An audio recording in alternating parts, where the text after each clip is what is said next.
In this video, I'm going to show you how to transfer videos from your VIOFO Dashcam to your phone.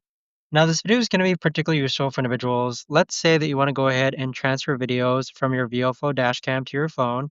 How do you actually go ahead about doing so? Now, this video is going to be short, sweet, and simple, guys. There's not going to be a lot of steps involved. Now, the first thing that you're going to do is download the VIOFO app. So if you go into the App Store, the VIOFO app looks like this.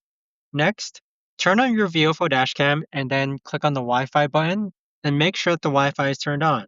You should hear a prompt. Then go into settings, go into your Wi-Fi, and look for VIOFO as a Wi-Fi. It's VIOFO-A119M2- and click on that Wi-Fi. The password should be 1234567 8. Now, once you're connected to the Wi-Fi, let's go into the VIOFO Dashcam app, click on Connect Camera, and then afterwards, click on the bottom left-hand corner icon. Once you click on this icon, it's going to go ahead and pull up all your available footage.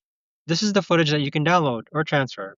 So go ahead and click on a video file and then click on the upper right hand corner, the download icon, and there you have it. But that right there, guys, is the best and easiest way that I know of to actually go ahead and transfer footage and transfer videos from your VIOFO dashcam to your iPhone. If you guys know of a better or easier way to actually do this, let me know in the comments down below. I would love to know. Thanks so much for watching, everyone, and I'll see you guys all in the next video.